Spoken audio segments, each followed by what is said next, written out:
Lahat ay napatawa nang pumasok si Evelyn Santa Cruz, 13 taong gulang lamang at naka-ripped jeans sa abalang auto shop.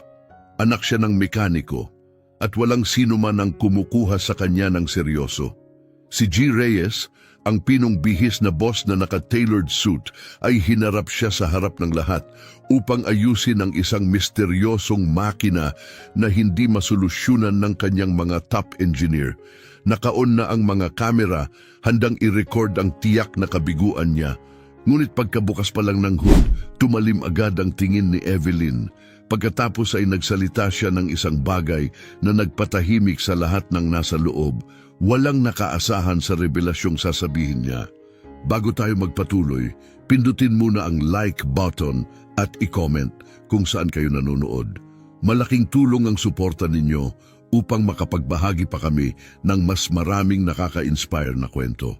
Sige, simulan na natin. Kakasikat pa lang ng araw nang isuot ni Evelyn ang kanyang maluwag na hoodie at tahimik na pumasok sa Santa Cruz Auto Repairs. Ang shop na pag-aari at pinagtatrabahuhan ng kanyang ama sa loob ng higit 2 dekada. Gasgas na ang kanyang sapatos at may grasa na ang kanyang mga daliri kahit maaga pa, tanda ng pagtulong bago pa sumikat ang araw. Hindi siya dapat nandyan ngayong araw, para ito sa mga profesional. Dumating ang mga executive mula sa Wilcor Motors para sa isang formal na pagbisita. Malinaw ang sinabi ng ama niya, huwag siyang pupunta. Pero may kakaibang kutob si Evelyn. Parang may humihila sa kanya patungo sa garahe. Hindi niya alam kung bakit, pero alam niyang kailangan niyang naroon. Eksaktong 8:00, dumating ang isang makinang itim na SUV. Bumaba si G. Reyes, suot ang isang mamahaling suit at makintab na sapatos.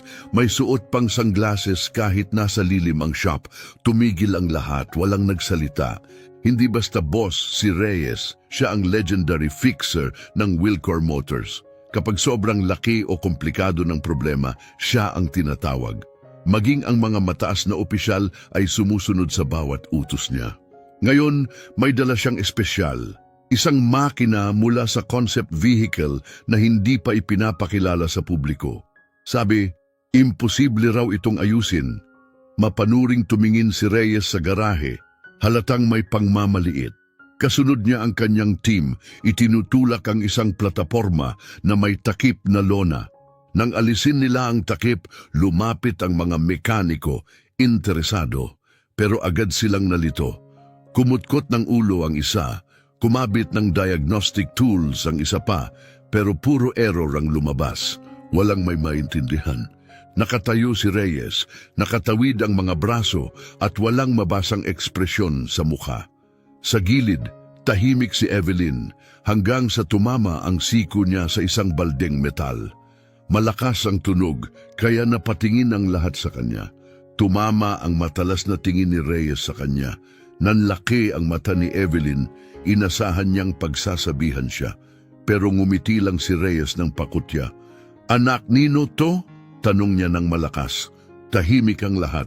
Pagkatapos ay idinugtong niya, Sandali, ikaw yung anak ng mekaniko, di ba? Dahan-dahan siyang tumango. Tumingin si Reyes sa kanyang team at natawa. O mga Ginoo, aniya na may ngisi, dahil ni isa sa inyo ay walang ideya, bakit hindi natin bigyan ng pagkakataon ng prinsesita? Baka may mahiwagang kamay siya. Ano sa tingin ninyo? Nagtawanan ng kanyang grupo. Humakbang ang ama ni Evelyn, nag-aalala, pero bago ito makapagsalita, mahinahong tinaas ni Evelyn ang kamay. Hindi siya nayanig sa tono ni Reyes, bagkus lalo siyang tumatag. Tahimik siyang lumapit, may dalang kumpiyansa. Bawat hakbang niya ay tila tunog ng pintig ng puso. Wala siyang sinabi. Lumapit siya sa makina, hinaplos ang malamig na bakal at hinayaan ang instinct niya ang gumalaw. Tinuruan siya ng ama niyang basahin ang makina parang libro. Pero ito, hindi bulong, sigaw ang ibinibigay. Tiningnan niya ang manifold. Pagkatapos ang bahagi malapit sa fuel injector, kumunot ang noo niya. Lahat ay nakamasid. Inaasahan ang kanyang pagkakamali. Ngunit imbes, kalmado niyang sinabi ang hindi inaasahan, hindi sira ang makinang ito. Tumigil ang lahat ng kilos sa shop. Nawala ang ngising kayabang-yabang ni Reyes. Matatag ang boses ni Evelyn, pinrograma ito para magpanggap na may sira.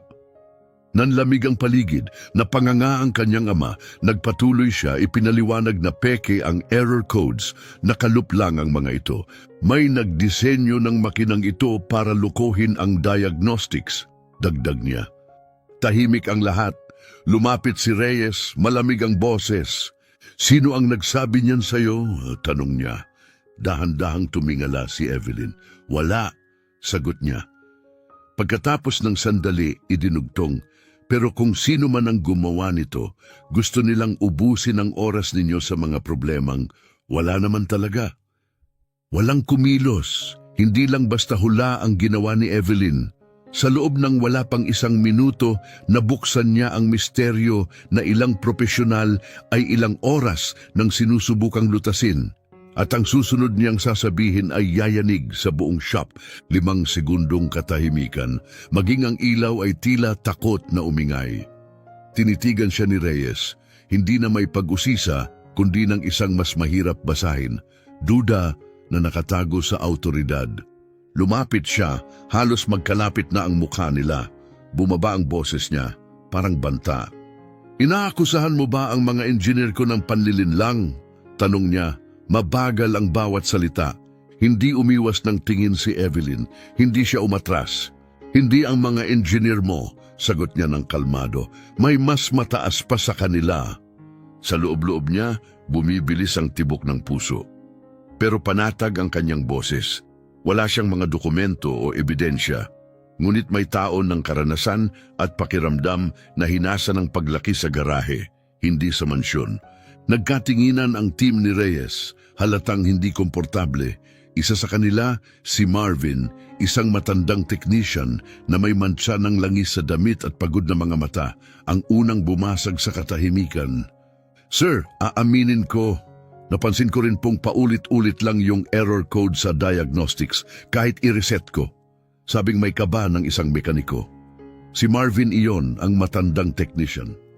Parang may mali pero inakala ko lang na software glitch. Isang matalim na tingin mula kay Reyes ang agad nagpatahimik sa kanya. Tahimik na lumapit si Evelyn sa diagnostic tablet. Mabilis gumalaw ang kanyang mga daliri sa system. Tinap niya ang ilang nakatagong menu, pagkatapos ay iniikot ang screen para makita ng lahat. Tingnan niyo, sabi niya, nagre-reset ang loop kada 71 segundo. Hindi ito bug, sadya ito. Tinatago nito ang totoong nangyayari sa ilalim. Pagkatapos, nag-input siya ng sunod-sunod na command, mga shortcut na hindi nakikita ng karaniwang user. Isa itong sikreto, isang technique na alam lang ng taong may malalim na kaalaman sa system. Ilang saglit lang, lumitaw ang pangalawang diagnostic layer.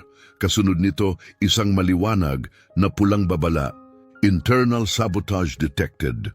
Napasinghap ang lahat. May lumitaw na ikalawang mensahe, firmware tampering located, access originated from Wilcor headquarters. Nanahimik ang buong shop, tulalang nakatitig. Ang ama ni Evelyn, na hindi man lang gumalaw mula kanina, ay sa wakas lumapit. Evelyn, saan mo natutunan yan? Medyo nanginginig ang boses niya pero hindi siya umatras. Nung nakaraang tag-init, binuksan ko ang diagnostics app nila. Gusto kong maintindihan kung paano talaga ito gumagana, hindi lang kung ano ang pinapakita nito. Namutla si Reyes. Bigla siyang lumapit at hinablot ang tablet mula sa mga kamay ni Evelyn. Tinitigan niya ito na parang sumabog sa harapan niya. Wala na ang kumpiyansa sa boses niya. Ngayoy basag at manipis. Umalis ka, ngayon na. Pero huli na ang lahat. Sa likod ng shop may isang batang empleyado na nakaabang, suot ang kulay abong Wilcor Motors Polo. May hawak siyang cellphone. Na-video niya ang lahat. Ang kumikislap na sabotage alert, ang mukha ni Evelyn at ang natulalang ekspresyon ni Reyes. Magvi-viral to, bulong niya. Itinaas ng ama ni Evelyn ang 2 kamay, sinusubukang pakalmahin ang sitwasyon. Huwag nating palalain, sigurado akong may paliwanag dito. Pero huminga ng malalim si Evelyn. Hinarap niya ang buong silid. Hindi na nanginginig ang boses niya. Matatag at malinaw na. Wala, sabi niya. Walang paliwanag na makakaayos nito. May nagtago ng malaking problema at sinadyang pagtakpan ito. Umaasang walang makakahalata. Ni hindi nga ako dapat nandito ngayon. Hindi yun aksidente. Nagkatinginan ng Wilcor team. Kita ang pag-aalinlangan sa mga mata nila. Unti-unting nawawala ang tiwala sa pamunuan. Parang ramdam mong gumuho ang pundasyon. Hindi na intimidating si Reyes. Ang mamahaling suit niya ay hindi na makapangyarihan, parang armor na hindi nakasya. Biglang bumukas ang harapang pinto ng garahe. Pumasok ang isang babae na naka-navy blue pantsuit. Sinundan ng dalawang lalaking may suot na federal security badge. Matatag ang tindig niya. Tumunog ang takong sa semento. Kumislap ang badge niya sa ilaw, Federal Transportation Safety Commission. May natanggap kaming anonymous report tungkol sa prototype na binago at pinekeng engine data. Seryoso niyang sabi. Nasaan ang unit? Napatingin lahat kay Evelyn. Itinuro niya hindi ang makina kundi ang lalaking nagtangkang ipahiya siya 1 oras lang ang nakalipas. Bumuka ang bibig ni Reyes pero walang lumabas na salita. Lumapit ang ahente kay Evelyn. Sino ang nakatuklas nito? Tanong niya. Saglit na nag-alinlangan si Evelyn, ngunit pagkatapos ay sumagot siya, mahinahon pero malinaw. Ako po. Ang isang pangungusap na yon ay umalingaw-ngaw sa buong shop na parang kulog. Ilang segundo ang lumipas, walang kumikilos. Tinaas ng ahente ang kilay, hindi sa pagdududa kundi sa pagkilala. Pagkatapos ay lumingon siya sa kanyang team. I-secure ang unit, utos niya. Kunin ang buong data copy. Walang lalabas sa pasilidad na ito. Tahimik na pagkataranta ang bumalot sa buong paligid. Nag-vibrate ang mga cellphone, may mga nagbubulungan. Yumuko si Marvin sa isang kapwa mekaniko at mahina niyang sinabi, binuwag lang ng batang yan ang buong imperyo. Pilit bumalik sa kontrol si Reyes, pawisan na. May pagkakamali. Hindi siya konektado sa amin. Wala siyang clearance para i-access ang system. Labag ito sa patakaran. Dapat siyang paalisin agad. Pero hindi man lang siya tiningnan ng ahente. Baka hindi siya authorized, sagot niya. Pero kung hindi dahil sa kanya, hindi natin malalaman ang lahat ng ito. Dapat nga pasalamatan ninyo siya.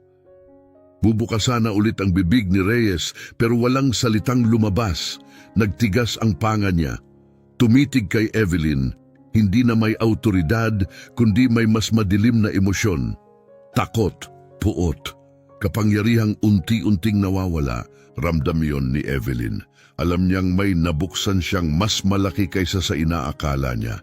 Nanginginig ng kaunti ang kanyang mga kamay, hindi dahil sa takot, kundi sa bigat ng nagawa niya.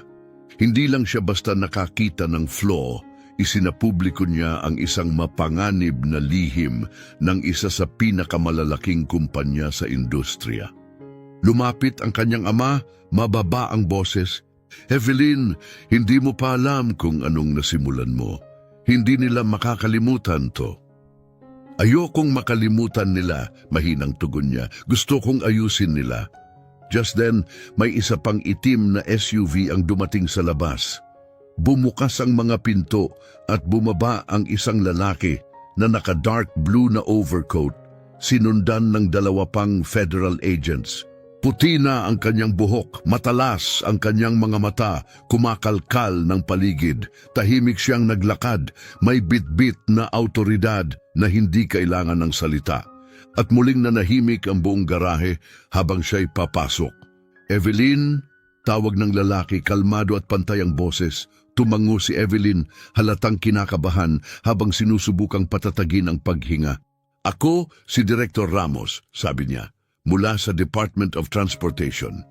Tiningnan niya si Evelyn ng diretso sa mata. Nadiskubre mo ang isang firmware manipulation pattern na maaaring magdulot ng pagkasira ng makina habang umaandar sa matataas na bilis. Ang ganitong uri ng problema, pwedeng pumatay. Ngayong araw, may mga buhay kang nailigtas. Napakurap si Evelyn, hindi makapaniwala. Ginawa ko lang po kung ano ang pakiramdam na hindi tama. Ang instinct na yan, sagot ni Ramos, mas mahalaga pa kaysa sa kalahati ng mga engineer na nakatrabaho ko. Sa likod niya, may inabot na tablet ang isang ahente. Sinaliksik niya ito sandali, pagkatapos ay muling tumingin kay Evelyn. Ikaw ba ang nag-reverse engineer ng diagnostic system mag-isa? Tumango siyang muli. Tahimik siyang pinagmasdan ni Ramos, pagkatapos ay nagsalita. Ang team namin, 7 buwan nang sinusubukang i-decode ang firmware signature ng Wilcor. Na-decode mo ito sa loob ng 2 minuto. Sandaling tumigil siya. Gusto kitang alukin ng isang bagay. Napatingin si Evelyn sa ama niya na nakatayo sa gilid, halatang gulat pero punong-puno ng pagmamalaki. Isang Federal Research Internship, patuloy ni Ramos. Buong clearance. Sa Washington kababatay, makikipagtrabaho sa mismong mga top analyst namin. Sagot namin lahat, pamasahe, tirahan, pati edukasyon mo. Binuka ni Evelyn ang bibig pero walang lumabas na salita. Hindi ka napapahamak, dagdag ni Ramos, pero maaari kang manganib. Gagawin ng Wilcor ang lahat para burahin ito. Hindi gusto ng mga makapangyarihang tao na nabubunyag sila. Kaya ang alok na ito, proteksyon mo rin. Sa wakas, nakapagsalita si Evelyn. Hindi ko po intensyon na makakuha ng trabaho. Gusto ko lang tulungan ang tatay ko. At yan mismo ang dahilan kung bakit gusto ka namin, sagot ni Ramos. Pero bago siya makasagot pa, isang sigaw ang lumitaw mula sa likod ng silid. Sinungaling siya. Lahat ay napalingon. Si Mr. Reyes lumalapit muli. Sa pagkakataong ito, hawak niya ang isang dokumento. Ito ang transcript niya sa high school, anunsyo niya. Walang college degree, walang lisensya, walang formal na training. Papayag ba kayong isang teenager ang magpahiya sa buong industriya? Base lang sa pakiramdam at app na gawa sa bahay? Nanatiling nakatayo si Evelyn nanlalamig. Sa unang pagkakataon, may bakas ng pagdududa sa ilang mukha sa paligid. Pero si Director Ramos ay hindi natinag. Tumingin siya mula kay Reyes papunta kay Evelyn. Tapos ay marahang bumunot ng sobre mula sa loob ng coat niya. Tapusin na natin ito, sabi niya. Mula sa bulsa, inilabas niya ang isang selyadong envelope. Nasa loob nito ang isang encryption puzzle na 2 taon nang hindi maresolba. Firmware level ang komplikasyon nito. Kahit ang mga top analyst namin ay hindi ito malutas. Maingat niyang inilapag ang sobre sa mesa. Tumunog ang bahagyang tap na parang nagpalalim ng tensyon sa buong silid. Sige, wika niya, lutasin mo. Bumigat ang katahimikan sa garahe. Tinitigan ni Evelyn ang sobre at dahan-dahan itong kinuha. Pakiramdam niya ay mas mabigat ito kaysa sa tunay nitong bigat. Lahat ng nasa loob, mga ahente, engineer, security, pati ang lalaking pilit siyang pinabagsak, ay nakatingin sa bawat kilos niya. Hindi na ito simpleng patunay ng galing.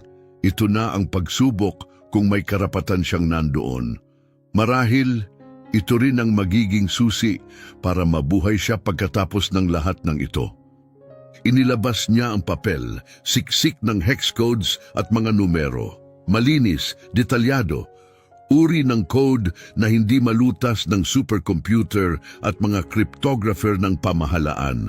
At ngayon nasa kamay niya, nakatawang nakahalukip-kip si Director Ramos. Walang pressure, pero lahat ay nakataya rito. Tahimik si Evelyn. Inilabas niya ang kanyang telepono, hindi para maghanap ng sagot, kundi para buksan ang diagnostic tool na siya mismo ang bumuo sa gitna ng mga gabing walang tulog. Hindi ito magara, pero mabilis. Ginawa gamit ang instinct. Ipinasok niya ang sequence. Sa likod niya, malakas ang pag-ismid ni Reyes. Katawa-tawa, sigaw nito. Phone app? Ang code na yan kayang patumbahin ang buong government systems at hinahayaan niyo ang bata na maglaro gamit ang laruan. Narinig ni Evelyn pero hindi niya pinansin. Habang nagpoproseso ang app, sinundan niya sa isip ang lohika. Piraso-piraso at biglang nag-click sa isipan niya. Ang code ay hindi pader kundi salamin. Ipinapakita nito ang lohika ng nagbabasa. Iyon ang patibong. Iyon ang pagkakamali. Pinagmumukha nitong komplikado ang simpleng panlilin lang.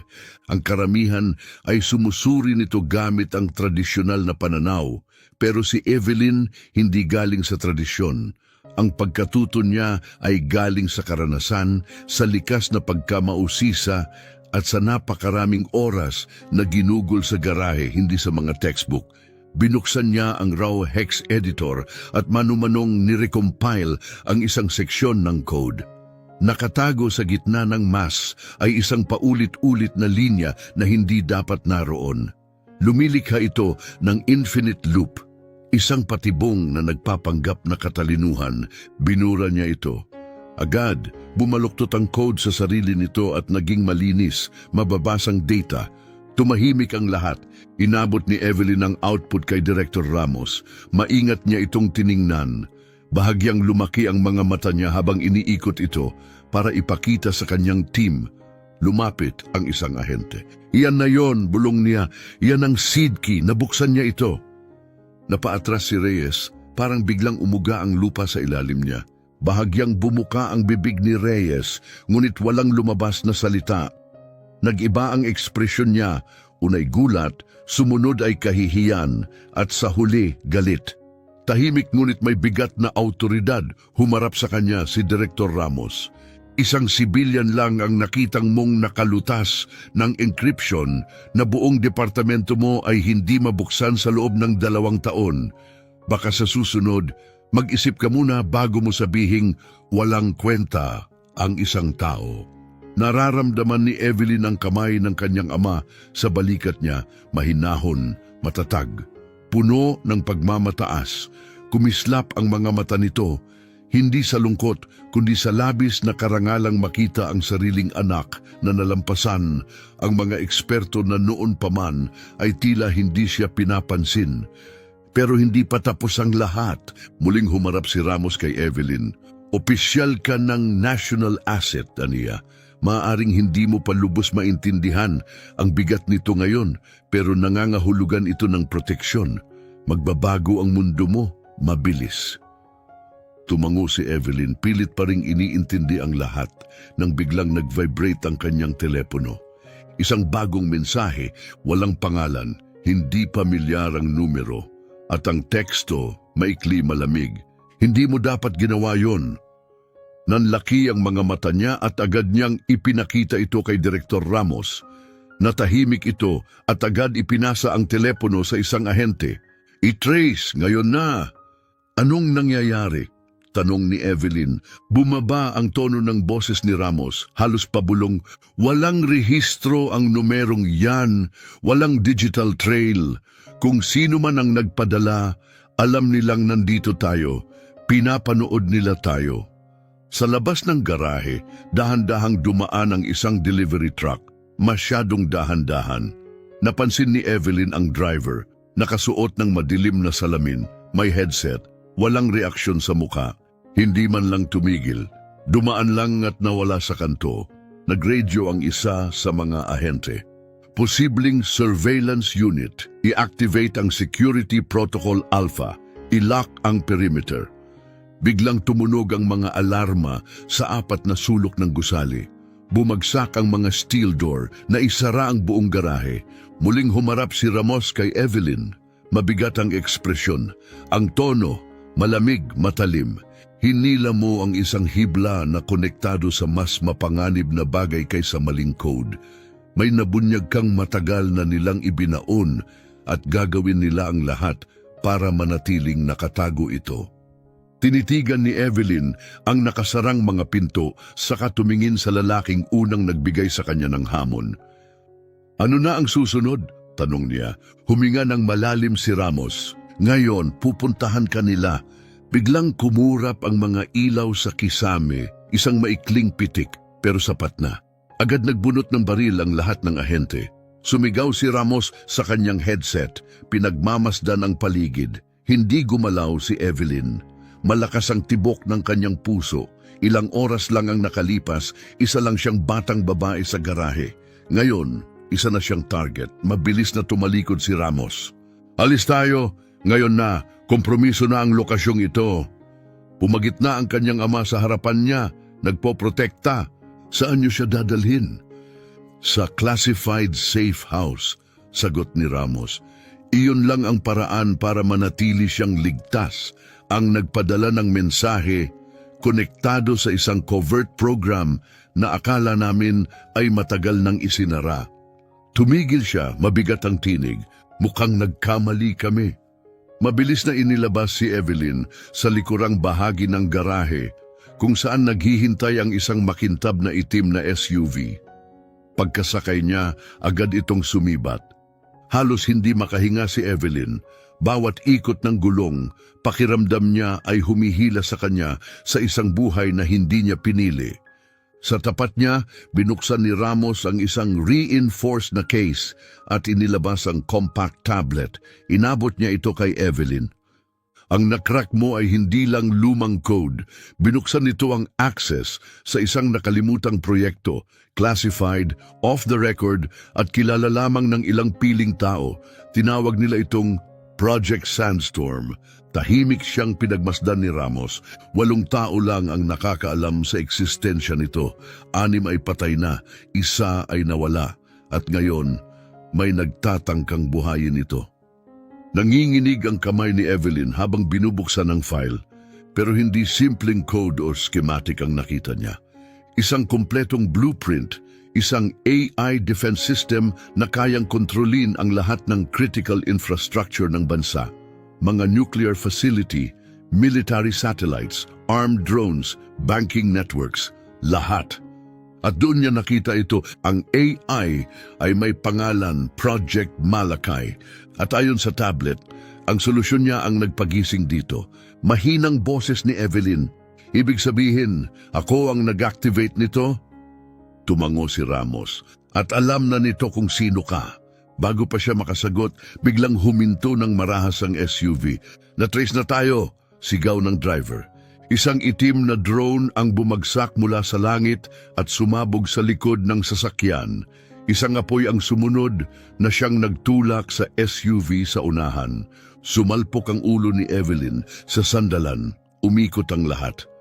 Binuksan agad ni Ramos ang pinto at hinila siya palabas kasabay ng pag-ulan ng bala mula sa bubong.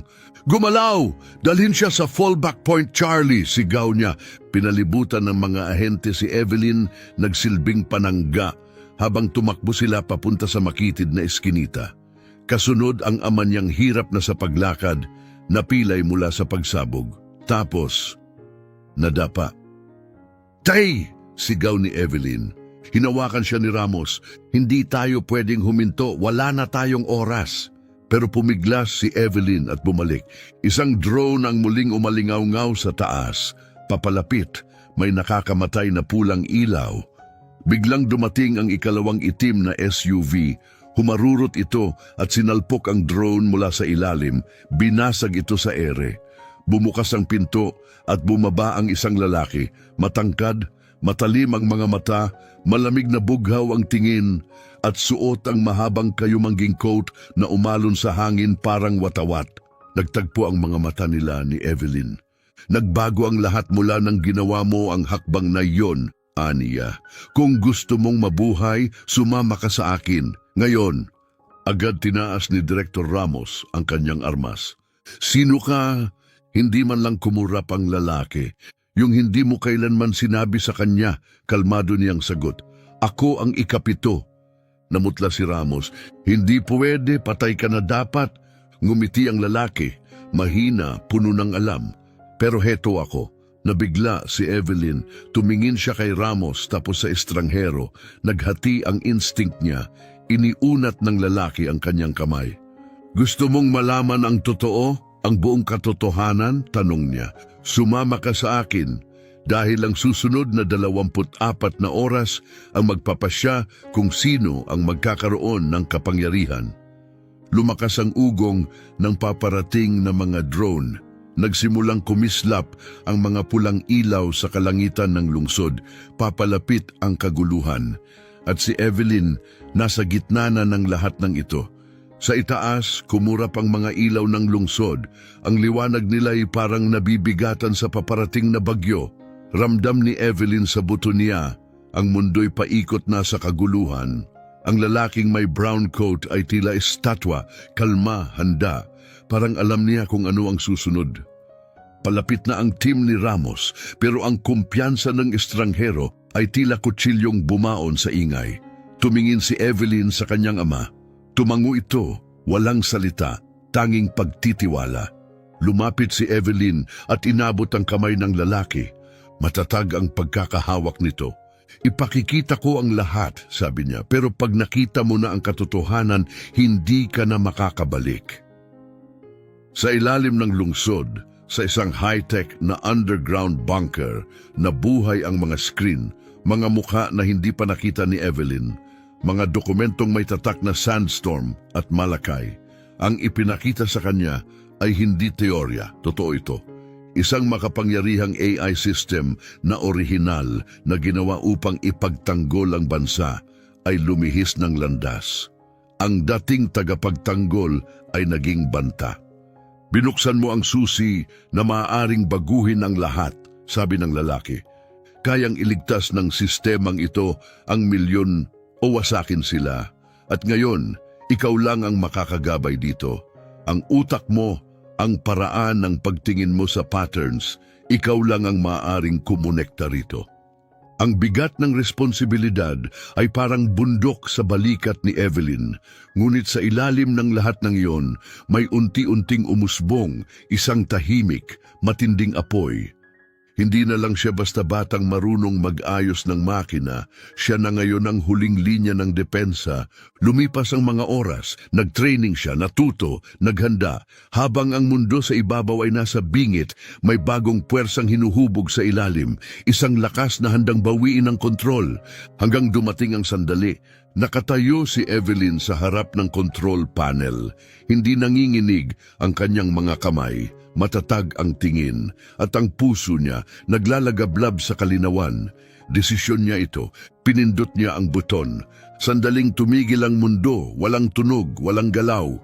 Tapos biglang nagliwanag ang screen, hindi dahil sa alarma o data stream, kundi dahil sa isang tinig. Hindi ito tunog makina, mainit, buhay. Kamusta Evelyn, sabi nito. Handa ka na ba? Sa labas, tumigil sa ere ang mga drone. Huminto ang putukan. Napatigil ang kaguluhan. Parang mismong oras ay nakikinig. Ang makinang dati, di maayos na ayos. Ang mundong nasa bingit ng bangin, naiahon at walang babalik sa dati. Pero ito pa lang ang simula. Maraming salamat sa pagsama sa hindi malilimutang kwento na ito. Ang kwentong ito ay ginawa para akitin ang iyong imahinasyon, gisingin ang iyong pag-uusisa at hilahin ka palapit sa isang mundong mahirap iwanan. Kung ikaw ay kinilabutan, na-inspire o naantig, ipakita ang suporta mo, i-like ang video. Mag-subscribe para sa mas marami pang kwento na lumalagpas sa inaakala. I-share ito sa mga naniniwalang kahit sino, kahit yung di mo inaasahan, ay maaaring maging bayani. Ang kwento ni Evelyn ay paalala, ang tunay na kapangyarihan ay hindi palaging mula sa posisyon, diploma o kasikatan. Minsan, nakatago ito sa mga taong hindi natin pinapansin, manatiling nakaantabay, buksan ang mata, patalinuhin ang isip at maghanda para sa susunod na pakikipagsapalaran. Lahat ay napatawa nang pumasok si Evelyn sa